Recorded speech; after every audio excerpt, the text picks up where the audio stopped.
여러분, 혹시 요즘 들어 몸이 전보다 더 피곤하다고 느끼시나요? 숨이 조금 가빠지거나 평소보다 밥맛이 줄어든다든지 이유 없이 잠이 많아진 적은 없으신가요? 대부분은 나이 들면 다 그렇지 라고 넘기지만 사실 이것은 몸이 보내는 마지막 신호일지도 모릅니다. 제가 의사 생활 30년 동안 수많은 어르신들을 보며 깨달은 건 죽음은 어느 날 갑자기 찾아오는 것이 아니라 작은 변화로 미리 예고된다는 사실이었습니다. 최근 서울대 의대 연구에 따르면 80세 이상 노인의 78%가 일상 속 습관으로 인해 건강 수명이 급격히 짧아지고 있다고 합니다. 그런데 더 충격적인 건 그 원인의 대부분이 질병이 아니라 습관이라는 점이죠. 우리가 무심코 반복하는 행동들이 몸속 시계를 앞당기고 있는 겁니다. 예를 들어 하루 종일 앉아서 TV를 보는 시간, 그냥 쉬는 거지 뭐 라고 생각하시겠지만 의학적으로는 하루에 10시간 이상 앉아있는 것이 담배 한 갑을 피우는 것과 비슷한 수준의 심혈관 손상을 준다는 보고가 있습니다. 실제로 82세의 한 할아버지는 심근경색으로 병원에 실려왔는데 특이한 병력도 없고 혈압도 정상이었습니다. 단지 하루의 대부분을 앉아서 보냈다는 게 유일한 공통점이었죠. 몸의 작은 신호들은 대개 조용히 찾아옵니다. 숨이 가빠지고 손발이 차고 아침에 일어나도 개운하지 않은 것. 이것이 바로 세포 속 에너지 공장이 지쳐가고 있다는 뜻입니다. 그러나 이 시점에서 방향을 바꾸면 놀랍게도 회복은 가능합니다. 스탠퍼드 의대의 연구에 따르면 80세 이후에도 생활 습관을 바꾼 노인의 68%가 장기 기능이 회복되고 약 복용량이 줄었다고 합니다. 우리 몸은 100세까지 살 수 있도록 설계되어 있습니다. 다만 우리가 그것을 스스로 갉아먹고 있을 뿐입니다. 그 대표적인 예가 숨입니다. 대부분의 노인분들은 깊게 숨을 들이쉬지 않습니다.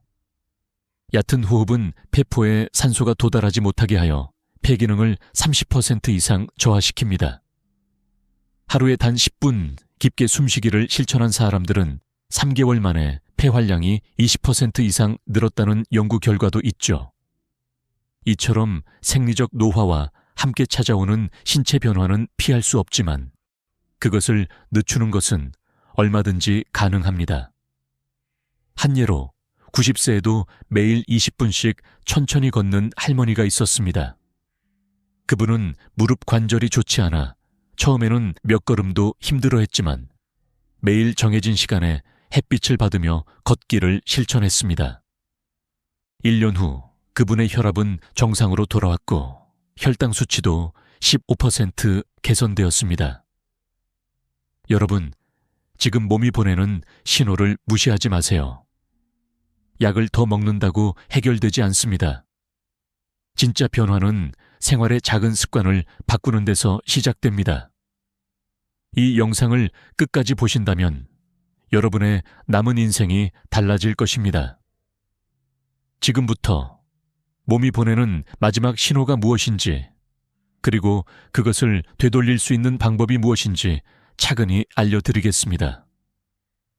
우리가 매일 반복하는 사소한 습관들이 사실은 몸을 늙게 만들고 있다는 사실, 믿기시나요?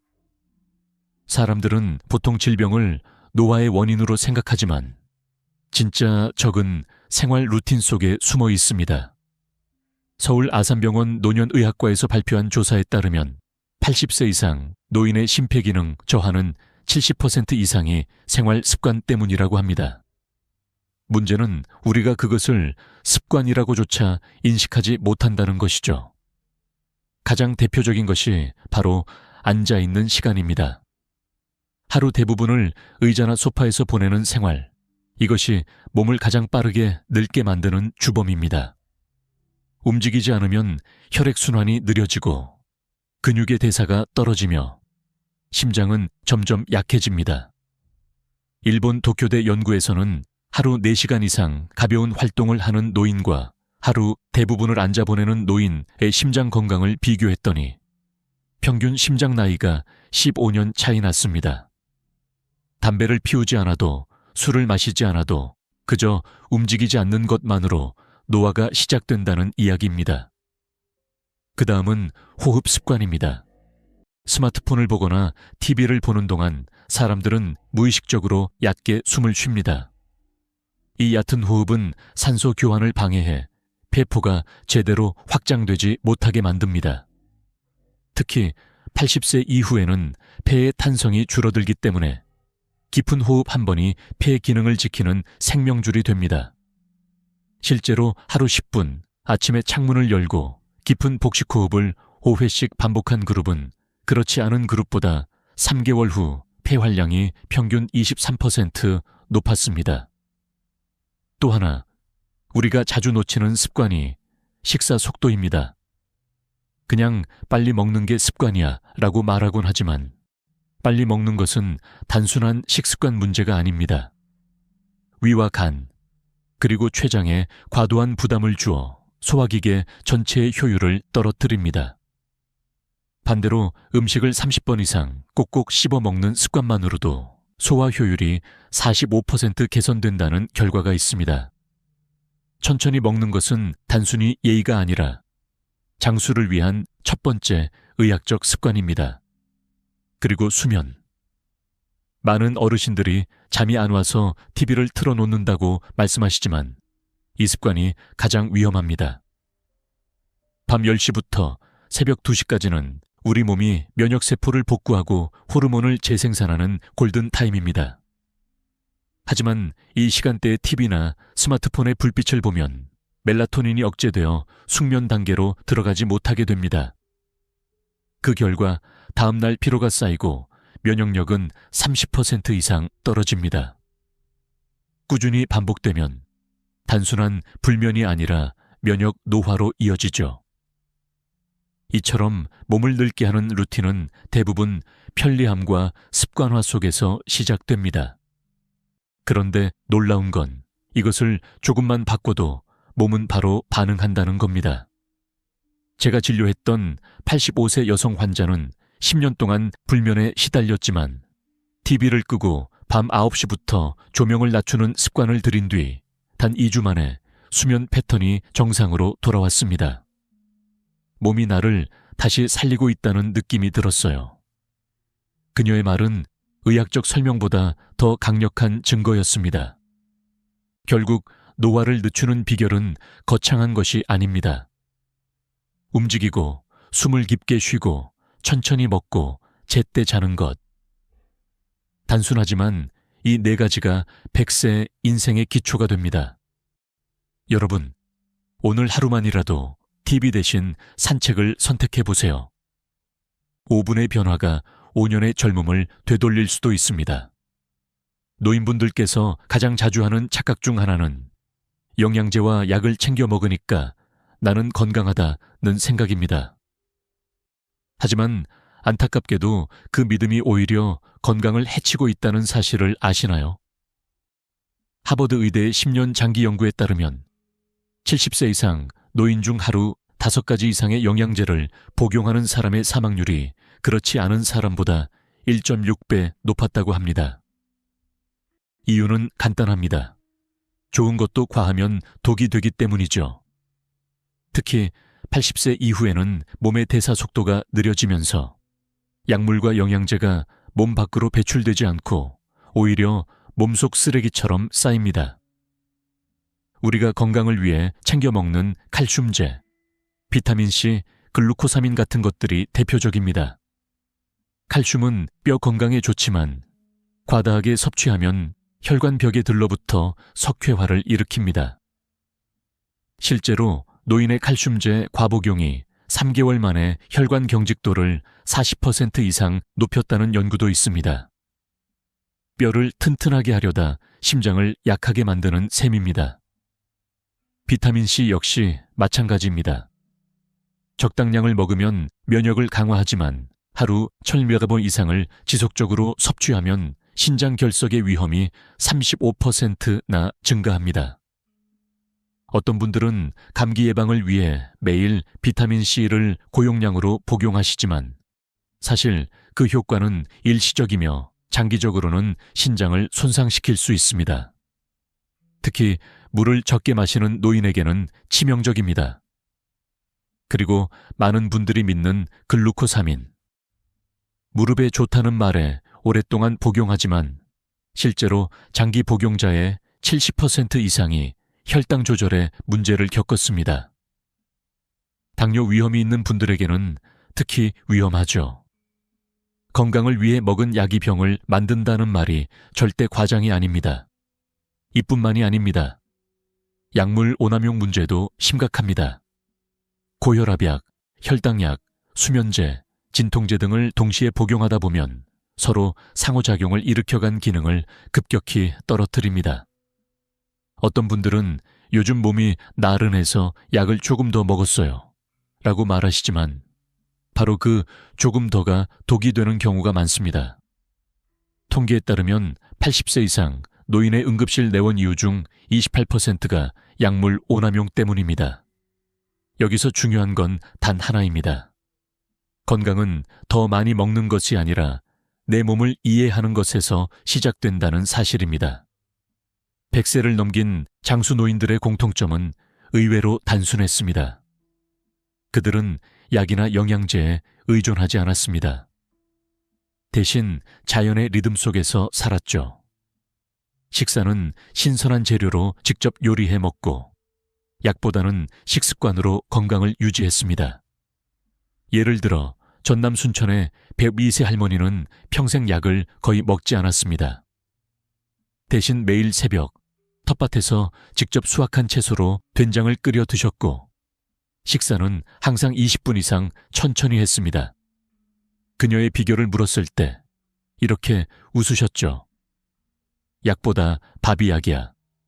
그리고 밥보다 마음이 더 큰 약이지. 이 말 속에는 세월을 이긴 지혜가 담겨 있습니다. 요즘같이 편리한 시대일수록 우리는 더 쉽게 몸을 망칩니다. 건강은 병원을 자주 가는 데서 오는 게 아닙니다. 자신을 잘 아는 데서 옵니다. 약을 덜어내고 음식을 천천히 씹고 내 몸의 목소리에 귀 기울이는 것. 그것이 진짜 건강의 시작입니다. 오늘 하루 여러분의 약통을 한번 열어보세요. 그리고 스스로에게 물어보세요. 이 약이 정말 내 몸에 필요한가? 만약 확신이 없다면 잠시 멈춰보세요. 때로는 멈춤이 가장 현명한 치유의 첫걸음이 됩니다. 여러분은 혹시 근육이 잠드는 병을 들어보신 적이 있나요? 의학적으로는 근감소 증후군이라고 부르는 이 현상이 사실상 80세 이후 건강 악화의 가장 큰 원인입니다. 더 무서운 점은 이 증상이 50대부터 이미 시작된다는 사실입니다.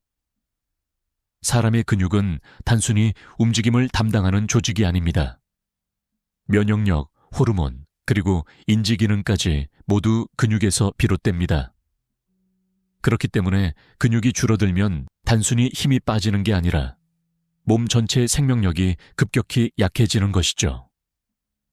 서울대병원의 10년 연구 결과를 보면 근육량이 정상보다 30% 줄어든 노인은 치매 위험이 82% 높고 심장질환 발병률은 1.8배 높았습니다. 게다가 혈액순환이 떨어지면서 손발이 차가워지고 이는 다시 근육의 기능 저하로 이어지는 악순환을 만듭니다. 실제로 손발이 늘 시리다, 걸을 때 다리가 후들거린다는 증상은 몸이 근육을 잃고 있다는 신호입니다. 저는 한 90세 할머니를 기억합니다. 2년 전 그분은 혼자 화장실 가는 것조차 힘들 정도로 근력이 약해져 있었습니다. 하지만 포기하지 않았습니다. 하루 10분 의자에 앉아 팔을 들고 내리는 가벼운 운동부터 시작했죠. 처음엔 이걸로 뭐가 나아지겠어요 하시던 분이었지만 6개월 후 놀라운 변화가 찾아왔습니다. 스스로 장을 보러 다닐 정도로 회복하셨던 거죠. 근육은 살아있는 기관입니다. 나이가 들어도 단 하루 만에 깨어날 수 있습니다. 근육은 단백질로 만들어집니다. 그러나 80세 이상 노인의 절반 이상이 단백질 부족 상태에 놓여 있습니다. 하루 3끼를 꼬박 챙겨 먹더라도 그 속에 단백질이 부족하면 몸은 스스로를 깎아먹으며 에너지를 만들어냅니다. 단백질이 부족한 노인은 면역력이 43% 떨어지고 상처가 아물지 않으며 감기에 걸리면 쉽게 폐렴으로 이어집니다. 그래서 장수하는 어르신들의 공통된 습관 중 하나가 바로 콩, 생선, 달걀을 꾸준히 섭취하는 것입니다. 또한 근육은 움직일 때만 성장합니다. 단백질을 아무리 먹어도 움직이지 않으면 근육은 자라지 않습니다. 하루 20분만 걷는 것, 매일 스트레칭을 하는 것만으로도 근육량은 눈에 띄게 증가합니다. 미국 노화연구소는 걷기 운동을 꾸준히 한 85세 노인 그룹은 그렇지 않은 그룹보다 근육 회복 속도가 3배 빠르다고 밝혔습니다. 그렇다면 구체적으로 어떻게 해야 할까요? 첫째, 하루에 최소 10분은 제자리 걷기를 하세요. 두 번째, 식사 후 바로 눕지 말고 5분만 움직이기. 이것만으로도 혈류가 20% 증가합니다. 세 번째, 단백질을 아침 식사에 포함하기. 대부분 노인은 점심이나 저녁에 단백질을 먹지만 아침에 섭취하는 것이 근육 생성에 훨씬 효과적입니다. 근육이 깨어나면 몸의 모든 시스템이 함께 깨어납니다. 천이 올라가고 혈액순환이 활발해지며 면역세포가 강해집니다. 실제로 근육이 정상 수준인 노인은 그렇지 않은 노인보다 사망률이 42% 낮습니다. 근육은 단순히 힘이 아니라 수명 그 자체입니다. 이제 더 이상 나이 들어서 운동은 무리야 라는 말을 하지 마세요. 오히려 지금이 시작하기에 가장 좋은 때입니다. 작게 움직이면 작게 살아나고 크게 움직이면 인생이 바뀝니다. 오늘 여러분이 하는 10분의 움직임이 내일의 생명을 지키는 첫걸음이 될 것입니다. 혹시 혼자 식사하는 시간이 많으신가요? 만약 그렇다면 그 식탁 위에 고요함이 여러분의 건강을 서서히 갉아먹고 있을지도 모릅니다. 요즘 고령자들 사이에서 점점 늘어나고 있는 질환이 있습니다. 이름하여 고독성 영양실조, 즉 혼밥으로 인한 건강 붕괴입니다. 놀랍게도 서울대병원 연구팀은 80세 이상 노인의 67%가 이 고독성 영양실조를 겪고 있다고 발표했습니다. 표면적으로는 잘 먹는 것처럼 보이지만 실상은 다릅니다. 혼자 식사하면 씹는 횟수가 평균 43% 줄어들고 소화 효소 분비가 감소해 영양소 흡수율이 30% 이상 낮아집니다. 같은 밥을 먹어도 몸은 절반밖에 흡수하지 못하는 셈이죠. 또 혼자 먹으면 식사 속도도 빨라집니다. 보통 7분 안에 식사가 끝나는데 이는 포만감을 느끼게 하는 렙틴 호르몬의 분비를 방해해 비만과 동시에 영양 부족을 초래합니다. 이보다 더 위험한 것은 정서적 고립입니다. 식사 시간은 단순히 영양을 공급하는 순간이 아니라 마음의 온도를 유지하는 시간입니다. 대화가 사라진 식탁은 곧 우울한 병실이 됩니다. 연구 결과에 따르면 혼자 식사하는 노인의 84%가 우울감을 호소했고 이 중 절반 이상이 불면과 무기력증을 겪었습니다. 또 혼자 식사하는 노인은 그렇지 않은 노인보다 치매 발병률이 2.4배 높았다고 합니다. 왜일까요? 식사 중 나누는 대화는 단순한 말이 아니라 뇌의 자극이기 때문입니다. 사람의 뇌는 사회적 교류를 통해 신경회로를 활성화시킵니다. 반대로 침묵 속의 식사는 뇌를 조용히 잠들게 합니다. 혼밥이 반복되면 기억력 저하, 인지기능 감퇴, 심지어 혈압 상승까지 이어집니다. 그렇다면 해결책은 생각보다 간단합니다. 함께 먹는 습관을 되찾는 것입니다. 100세를 넘긴 장수 어르신들 대부분은 혼자 먹지 않는다는 공통점이 있었습니다. 가족, 친구 혹은 이웃과의 식사 약속을 생활의 일부로 만들었죠. 경북 영주의 101세 할머니는 혼자 사시지만 매일 점심마다 옆집 아주머니와 전화로 같이 먹자며 영상 통화를 하십니다. 단지 화면을 통해 함께 식사할 뿐인데 식사 시간이 2배로 길어지고 식후 포만감도 훨씬 좋아졌다고 합니다. 혼자 사는 분들도 마찬가지입니다. 이웃과 주 1회 식사 교류 시간을 정하거나 복지관, 경로당에서 점심 모임에 참여해 보세요. 대화와 웃음은 최고의 소화제이며 최고의 면역제입니다. 실제로 식사 교류를 꾸준히 한 노인은 면역력이 47% 높았고 우울증 발생률이 절반 이하로 떨어졌습니다. 제가 아는 한 93세 할아버지는 평생 혼자 사셨지만 매일 아침 작은 습관을 지켜오셨습니다. 식탁 앞에서 오늘도 잘 먹겠습니다. 라고 큰 소리로 외치며 스스로에게 말을 거는 겁니다. 그분은 이렇게 말했습니다. 혼자 먹어도 내게 인사를 건네면 마음이 따뜻해진다. 따뜻한 마음이 들어가면 음식도 약이 된다. 그 말이 참 오래 남았습니다. 우리가 음식을 먹는 이유는 배를 채우기 위해서가 아니라 마음을 살리기 위해서일지도 모릅니다. 식탁 위의 온도는 곧 인생의 온도입니다. 오늘부터라도 한 끼의 식사를 함께로 바꿔보세요. 화면 너머라도 좋습니다. 그 한 끼가 여러분의 수명을 연장시키는 시작이 될 것입니다. 이제 마지막으로 말씀드릴 내용은 이 모든 건강의 핵심을 하나로 묶는 7가지 장수 비결입니다. 지금까지 말씀드린 나쁜 습관을 멀리하고 몸과 마음을 동시에 지키는 단순하지만 강력한 실천법입니다. 이 7가지를 꾸준히 지키는 것만으로도 수명이 10년, 아니 20년까지 늘어날 수 있다는 사실을 아시나요? 그 비결은 결코 어려운 것이 아닙니다.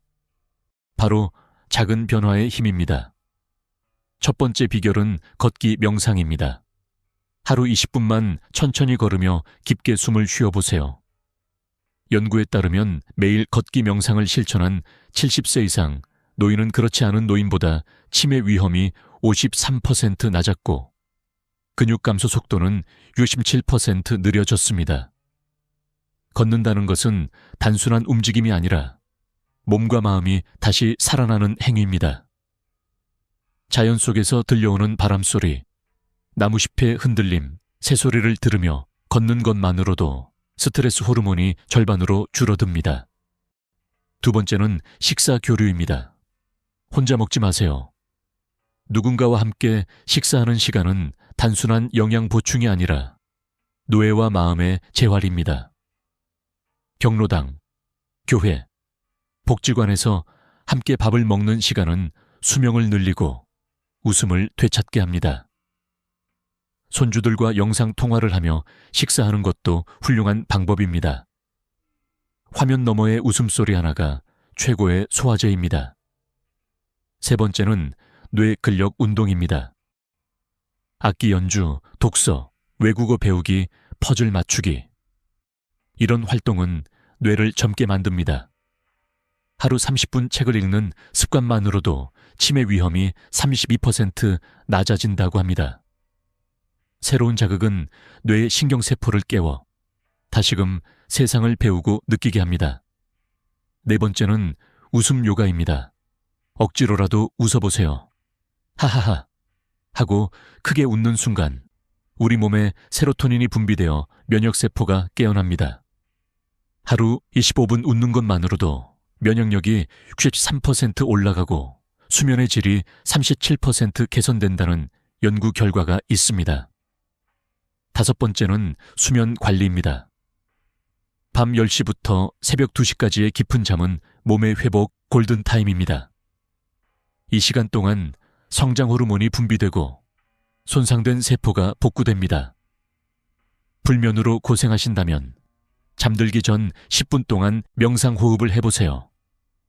눈을 감고 코로 깊게 들이쉬고 천천히 내쉬는 것. 그 단순한 동작 하나가 몸 전체의 순환을 회복시킵니다. 6번째는 균형 잡힌 식단입니다. 비싼 건강식품이 필요 없습니다. 하루 5가지 색의 채소를 먹고 단백질은 체중 1kg당 1g 이상 섭취하세요. 생선, 달걀, 두부만 꾸준히 먹어도 됩니다. 이 식단을 지킨 노인은 그렇지 않은 노인보다 평균 수명이 7년 4개월 더 길었습니다. 음식은 약이 되고 약은 음식이 됩니다. 마지막 7번째 비결은 작은 움직임의 지속입니다. 국민체조처럼 간단한 동작, 팔 벌려 뛰기 10회, 어깨 돌리기 10회, 제자리 걷기 1분. 이것만으로도 근력이 23% 증가하고 관절 건강이 45% 개선됩니다. 무엇보다 중요한 건 매일 하는 것입니다. 큰 결심이 아니라 작은 꾸준함이 생명을 지킵니다. 전남 구례의 104세 할머니는 이렇게 말씀하셨습니다. 나는 운동을 잘 몰라요. 다만 매일 아침에 해가 뜨면 창문을 열고 하늘을 봐요. 그리고 오늘도 고맙습니다 하고 인사하죠.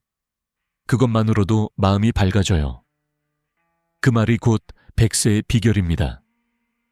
거창한 건강법은 없습니다. 매일 조금 걷고 천천히 먹고 크게 웃고 감사하는 마음으로 하루를 보내는 것. 그것이 장수의 핵심입니다. 여러분 기억하세요. 늙는다고 멈추는 것이 아니라 멈추기 때문에 늙는 것입니다. 지금 이 순간의 작은 한 걸음이 여러분의 인생을 10년, 20년 더 빛나게 만들 수 있습니다. 오늘도 감사한 마음으로 하루를 시작해 보세요. 그리고 이 영상이 도움이 되셨다면 좋아요와 구독 버튼을 눌러주시고 댓글로 여러분의 건강 비결도 나눠주세요. 여러분의 이야기 하나하나가 또 다른 이에게 희망이 됩니다. 감사합니다. 건강하게, 행복하게, 그리고 오래오래 살아가시길 바랍니다. 사람은 세상을 떠나기 전 몸이 먼저 작별 인사를 준비합니다.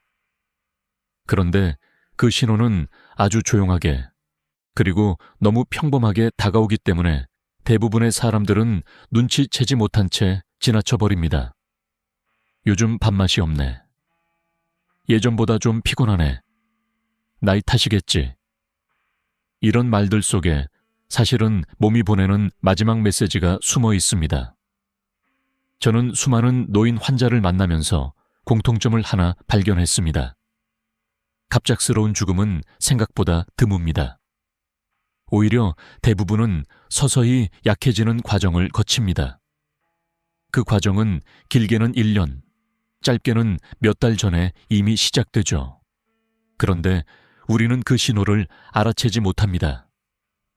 단지 늙는다는 이유로 혹은 피곤하다는 이유로 넘겨버립니다. 하지만 그때가 바로 준비의 시간입니다. 한번 떠올려 보세요. 부모님이나 배우자 혹은 오래된 친구 중 누군가가 최근 들어 눈에 띄게 달라지지는 않았나요? 밥을 남기고 웃음이 줄고 예전처럼 외출을 즐기지 않는 모습. 단순한 기분 탓일 수도 있지만 그것이 바로 신체가 조용히 마지막을 향해 가고 있다는 단서일지도 모릅니다. 의학적으로도 이런 변화는 명확히 관찰됩니다. 보통 사망 6개월, 1년 전에는 기초대사량이 11.5% 감소하고 체중이 6개월 사이 5% 이상 감소하는 경우가 많습니다.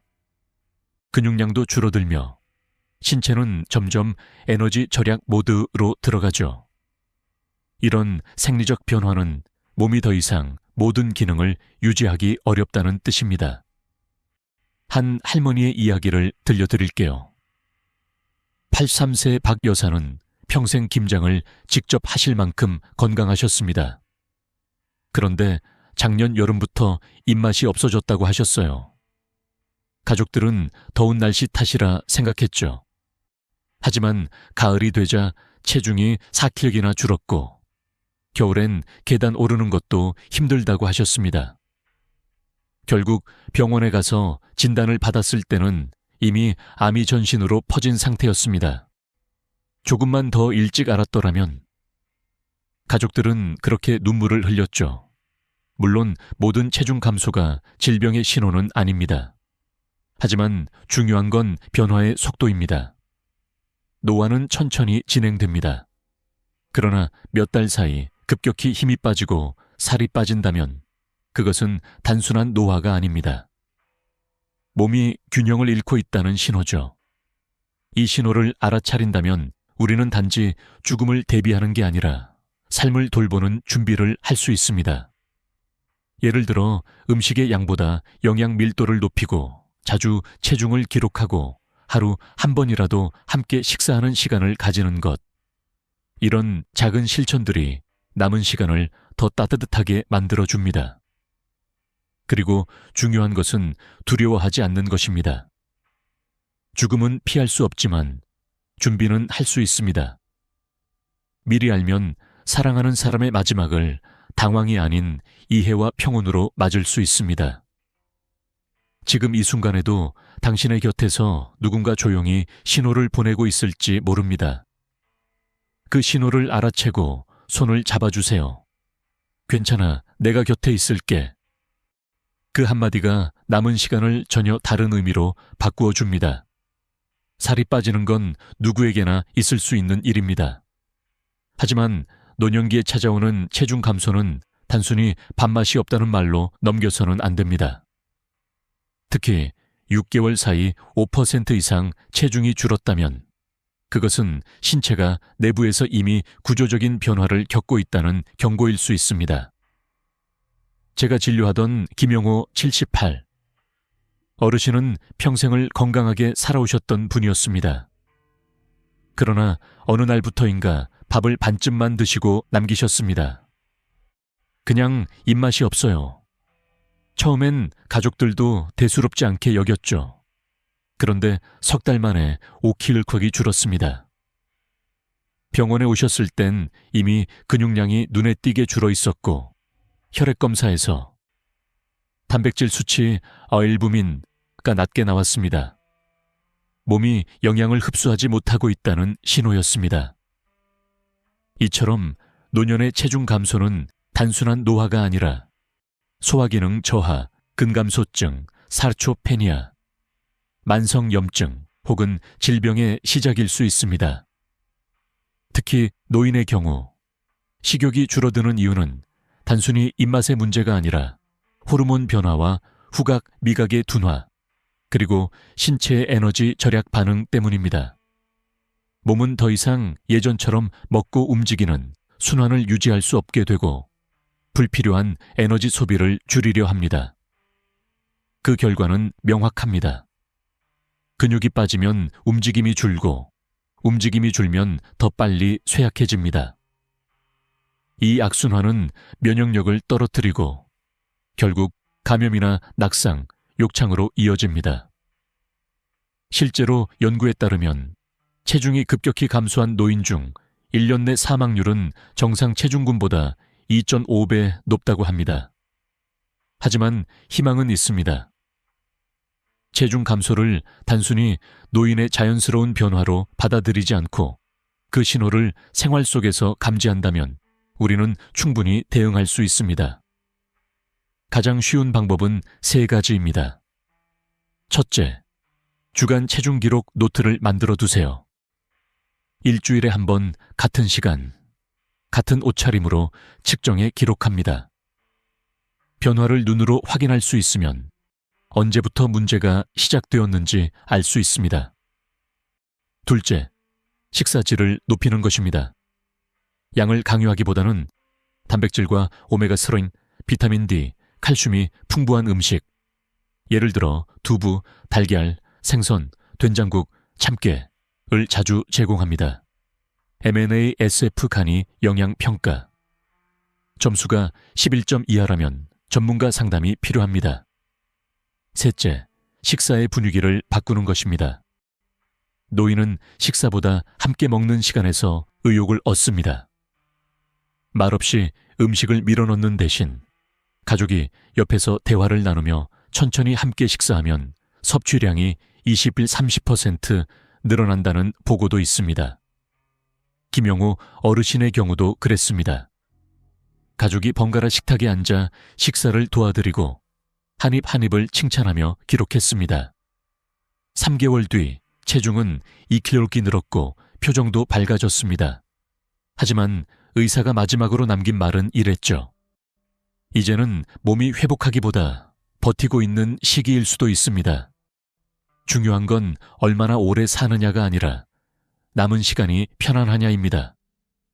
이 말은 단순한 의학적 조언이 아니라 인생의 지혜였습니다. 체중의 숫자는 생명의 무게와 같습니다. 그 무게가 줄어들 때 우리는 죽음을 두려워할 것이 아니라 삶을 돌보는 방법을 찾아야 합니다. 살이 빠진다는 건 몸이 약해진다는 뜻이지만 동시에 그것은 함께할 시간이 더 소중해졌다는 신호이기도 합니다. 지금 이 순간 누군가의 밥그릇이 점점 가벼워지고 있다면 그건 단순한 식욕의 문제가 아닙니다. 그것은 사랑이 필요한 시간의 시작입니다. 나이가 들면 피곤한 건 당연하다고들 말합니다. 하지만 어느 날부터인가 쉬어도 피로가 사라지지 않는다면 그것은 단순한 노화가 아닙니다. 몸이 더 이상 회복할 여력이 없다는 깊은 신호일 수 있습니다.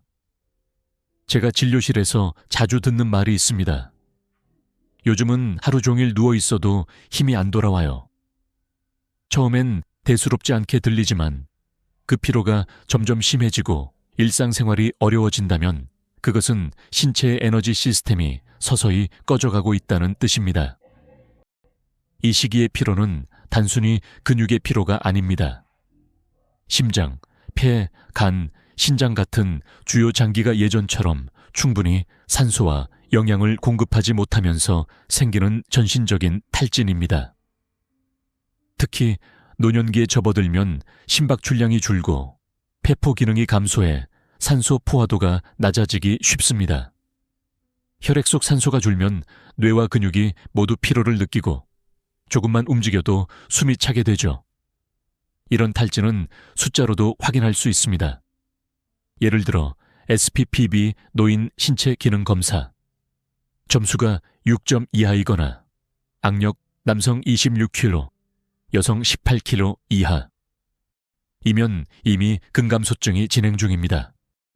또 천이 낮아지고 맥박이 느려지거나 불규칙해지는 것도 몸이 에너지를 절약하기 위한 생리적 변화입니다. 문제는 이런 변화를 가족이 종종 오해한다는 겁니다. 게을러진 것 같다. 좀 더 걸으면 기운이 날 거야.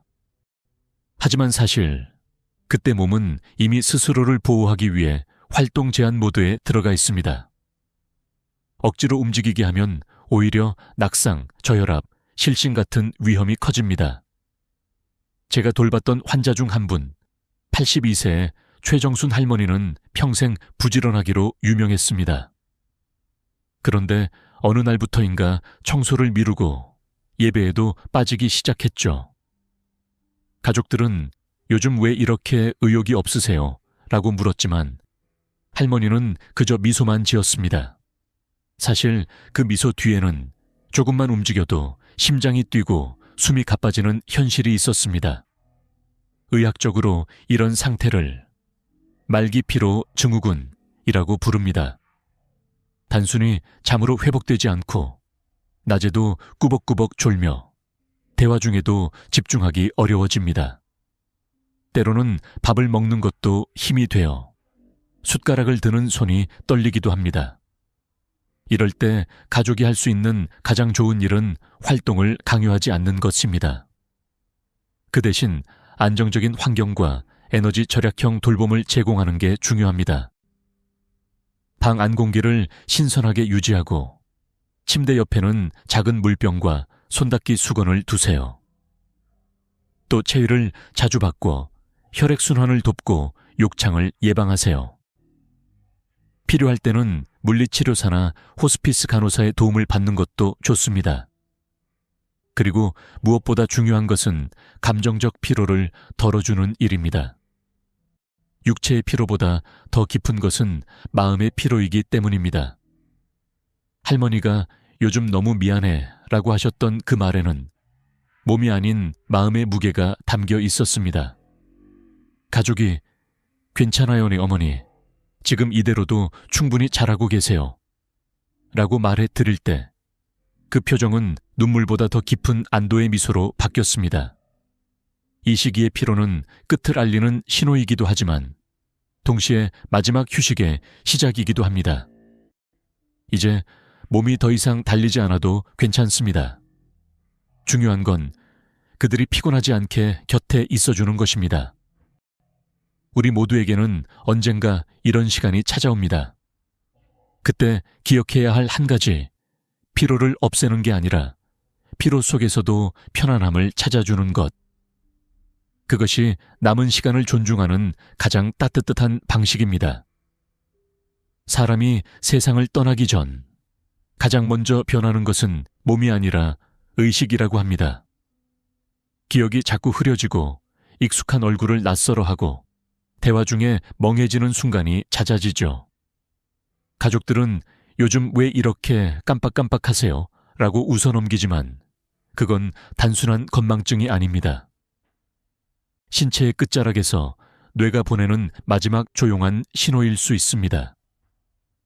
이 단계에서 가장 먼저 나타나는 변화는 인지 속도의 저하입니다. 예전에는 10초면 떠올리던 이름이 이제는 1분이 걸리고 대화 주제를 금세 잊어버리며 문장 중간에 내가 무슨 얘기를 하려고 했더라 하고 멈추게 됩니다.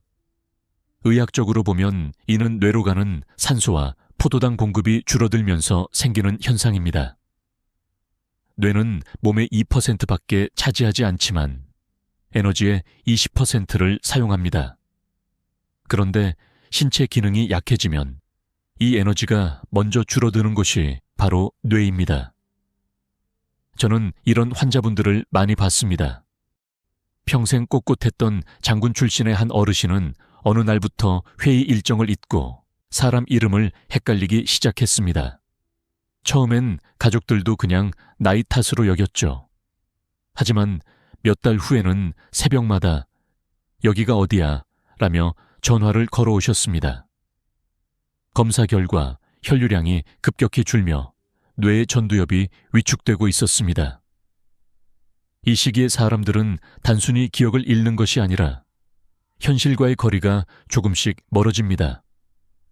대화가 줄고 방 안에서 조용히 앉아있는 시간이 늘어나며 마치 자신만의 세계로 들어가는 듯한 모습이 나타납니다. 일부 가족들은 이런 모습을 보고 왜 자꾸 혼자 있으려 해? 라고 하지만 사실 그건 외로움을 원해서가 아니라 내면으로의 후퇴입니다. 세상의 소음이 감당되지 않기 때문입니다. 이때 중요한 건 억지로 끌어내지 않는 것입니다. 기억이 흐려지는 그 순간에도 마음은 여전히 느끼고 있습니다. 대화가 이어지지 않아도 부드러운 목소리와 손의 온기는 전해집니다. 말보다 더 깊이 닿는 건 존재의 따뜻함입니다. 한 번은 86세의 박성자 할머니가 저에게 이런 말씀을 하셨어요. 이젠 이름도 잘 기억이 안 나요. 그런데 신기하게 손은 기억하네요. 그 손을 잡으면 마음이 편해져요. 그 말이 제 마음에 깊이 남았습니다. 기억이 사라져도 사랑의 감각은 끝까지 남는다는 걸 알게 되었죠. 이 시기에는 인지기능 저하가 두려움으로 이어질 수 있습니다. 낯선 얼굴이 늘고 익숙한 공간에서도 불안감을 느낍니다. 따라서 조명이 너무 어둡거나 환경이 자주 바뀌면 혼란이 심해집니다. 가능하다면 익숙한 물건과 공간을 그대로 유지하세요. 오랫동안 사용하던 시계, 가족사진, 라디오 같은 것들이 현실로의 다리 역할을 합니다. 그리고 가족에게 꼭 전하고 싶은 말이 있습니다. 그들이 당신을 잊는다고 해서 사랑까지 잊는 건 아닙니다. 이 시기의 노인들은 감정의 언어가 단순해집니다. 미소 하나, 손짓 하나로 모든 걸 표현합니다. 때로는 아무 말 없이 눈물만 흘리기도 하지만 그건 고통이 아니라 감정의 마지막 파도입니다. 우리가 해야 할 일은 그 파도를 억누르지 않고 함께 흘러가는 것입니다. 괜찮아요, 제리 엄마. 저는 여기 있어요. 그 한마디로 충분합니다. 기억보다 강한 것은 존재의 기억이기 때문입니다. 이 시기는 우리 모두에게 잔잔한 질문을 던집니다. 기억이 사라져도 사랑은 남을까? 네, 남습니다. 사랑은 기억보다 오래 남고 말보다 깊이 새겨집니다. 노년기에 접어들면 누구나 한 번쯤은 감기에 걸리거나 병원 신세를 집니다. 하지만 문제가 되는 건 자주 아프고 회복이 늦어지는 것입니다. 예전엔 하루면 낫던 감기가 이제는 일주일을 넘기고 작은 상처도 잘 아물지 않는다면 그건 단순한 면역력 저하가 아니라 몸이 마지막 균형을 잃어가고 있다는 신호입니다. 면역 체계는 우리가 태어나서부터 쌓아온 방패입니다. 그런데 그 방패가 서서히 약해지면 작은 세균에도 쉽게 뚫리게 되죠. 의학적으로 보면 70세 이후엔 백혈구의 탐식 능력과 T세포의 반응 속도가 10% 이상 감소합니다. 즉, 외부 침입을 인식하고 싸우는 속도 자체가 느려지는 겁니다. 이로 인해 감염이 쉽게 반복되고 회복 기간도 길어집니다. 제가 돌보았던 김선호 84. 어르신은 늘 건강한 분으로 유명했습니다. 하지만 어느 겨울 단순한 감기에 걸린 뒤부터 상태가 급격히 나빠졌습니다. 열이 오르지 않았기에 가족은 별일 아니라고 생각했지만 며칠 후 혼란스러움과 기침, 숨가쁨이 나타났습니다. 병원에서는 폐렴 진단을 내렸죠. 노인에게서 감염이 무섭게 진행되는 이유는 바로 여기에 있습니다. 열이 안 나는 것, 그게 오히려 더 위험한 신호입니다. 몸이 싸울 힘조차 남아있지 않다는 뜻이기 때문입니다. 또 한 가지 중요한 징후는 상처 치유의 지연입니다. 작은 긁힘이나 멍이 한 달이 지나도 낫지 않는다면 혈액순환이 이미 느려지고 있다는 뜻입니다. 피부 온도가 낮아지고 손끝과 발끝이 차가워지며 염증이 오래 지속되죠. 특히 혈류 저하와 단백질 결핍이 함께 오면 상처는 거의 아물지 않습니다. 이 시기에는 욕창이나 피부 감염이 쉽게 발생하므로 하루 한 번은 몸 전체를 부드럽게 살피는 것이 중요합니다. 하지만 이런 신호들 앞에서 우리가 가장 자주 하는 실수는 치료에만 집중하는 것입니다. 항생제, 주사, 입원. 물론 필요한 순간이 있지만 어느 시점부터는 치료보다 돌봄이 더 큰 의미를 가집니다. 노인 환자에게 반복적인 감염이 시작되면 의학적으로는 이미 면역 회복 가능성이 낮은 단계에 들어섰다고 봅니다. 이럴 때 가족의 역할은 싸우게 하는 것이 아니라 편안하게 숨 쉴 수 있도록 도와주는 것입니다. 수분을 충분히 공급하고 천을 일정하게 유지하며 공기가 마르지 않게 해야 합니다. 특히 밤에는 가습기를 켜고 차가운 바람이 직접 닿지 않도록 주의하세요. 한 노부인이 제게 이런 말을 했습니다. 의사 선생님, 이제 약이 아니라 따뜻한 손이 더 도움이 되는 것 같아요. 그 말을 듣고 저는 깨달았습니다. 때로는 약보다 사람의 손길과 목소리가 더 큰 회복을 줍니다. 감염은 생명을 갉아먹는 것이지만 그것을 사랑으로 덮을 수 있습니다. 그들의 몸이 약해질수록 우리의 마음은 더 강해야 합니다. 손을 잡고 천을 나누고 말을 걸어주세요. 괜찮아요. 오늘은 조금 쉬어요. 그 한마디가 항생제보다 강력할 수 있습니다. 지금 당신이 사랑하는 사람이 자주 감기에 걸리고 상처가 낫지 않고 밤마다 숨이 가빠 보인다면 그건 단순한 질병이 아니라 몸이 마지막 균형을 맞추려는 과정일지도 모릅니다. 그때 필요한 건 더 많은 약이 아니라 더 깊은 이해입니다. 그리고 지금 이 순간이 얼마나 소중한지를 깨닫는 일입니다. 사람의 생명은 숨결로 시작해 숨결로 끝납니다. 그래서 마지막 순간이 다가올수록 가장 먼저 변하는 것도 바로 호흡입니다. 가족들이 가장 두려워하는 장면이기도 하지요. 어머니가 요즘 숨이 가빠요. 아버지가 자꾸 숨을 멈추세요. 이 말 속에는 이미 몸이 천천히 이별을 준비하고 있다는 사실이 숨어 있습니다. 임종에 가까워질수록 호흡은 불규칙해집니다. 천천히 그리고 깊게 쉬었다가 갑자기 빠르게 들이쉬는 체인 스톡스. 호흡이 대표적입니다. 이는 뇌의 호흡 조절, 중추가 약해지며 생기는 자연스러운 현상입니다. 어느 날 밤 옆에서 듣는 그 숨소리가 마치 파도처럼 밀려왔다 사라지는 것처럼 들릴 때가 있죠. 이건 두려워해야 할 소리가 아닙니다. 몸이 스스로 에너지를 아끼기 위해 천천히 조용한 리듬으로 돌아가는 과정입니다. 혈액순환 역시 이 시기에 크게 변합니다. 손끝과 발끝이 차가워지고 피부가 희미한 푸른빛을 띠기 시작합니다. 이는 심장이 더 이상 사지까지 혈액을 보내지 않고 남은 힘을 중요한 장기, 뇌와 심장에 집중시키기 때문입니다. 그러니 손이 차다고 담요를 덮어도 다시 금세 식는 건 자연스러운 일입니다. 이때 중요한 건 온도를 올리는 것이 아니라 마음의 온도를 지켜주는 일입니다. 제가 기억하는 한 장면이 있습니다. 93세의 노신사가 마지막 며칠을 병실에서 보내고 있었습니다. 가족들은 불안과 슬픔 속에서 혹시 지금이라도 숨을 돌릴 수 있을까요? 라고 물었죠. 저는 그저 조용히 고개를 저었습니다. 그때 따님이 아버지 손을 꼭 잡으며 이렇게 말했습니다.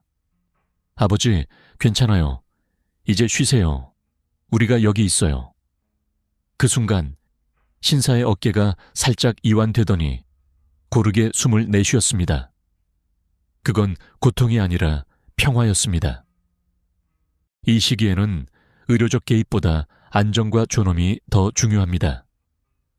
산소 포화도가 낮아져도 억지로 마스크를 씌우거나 강한 치료를 시도하는 것은 오히려 불편함을 줄 수 있습니다. 대신 방 안의 공기를 부드럽게 유지하고 조용한 음악을 틀어주며 작은 목소리로 말을 건네는 것이 가장 큰 위로가 됩니다. 사랑합니다. 괜찮아요. 함께 있어요. 이 짧은 말들이 삶의 끝자락에서 가장 따뜻한 약이 됩니다. 호흡이 느려지고 말이 줄어들고 눈빛이 희미해지는 것은 슬픈 일이지만 동시에 자연의 섭리입니다. 마치 긴 하루가 저물며 해가 지듯이 인생도 그렇게 빛을 거두어 갑니다. 이때 가족이 할 수 있는 일은 단 하나. 잡으려 하지 말고 곁에 있어주는 것. 많은 이들이 마지막 순간을 맞으며 이런 말을 남깁니다. 그동안 고마웠어요. 걱정 마세요. 그리고 사랑해요. 그 한마디 안에 그들의 전생이 담겨 있습니다. 이 영상이 여러분께 작은 용기와 위로가 되었길 바랍니다. 누군가의 마지막 숨결 앞에서 우리는 두려워하지 않아도 됩니다. 그건 끝이 아니라 고요한 귀향의 시작이기 때문입니다. 삶의 마지막 1년은 이별의 준비가 아니라 사랑을 완성해가는 시간입니다. 그들이 남긴 숨결은 사라지지 않습니다. 우리의 마음속에 여전히 살아있기 때문입니다. 오늘 이 이야기를 끝까지 함께해 주셔서 감사합니다. 이 영상이 누군가에게 위로가 되었다면 좋아요와 구독으로 마음을 전해주세요.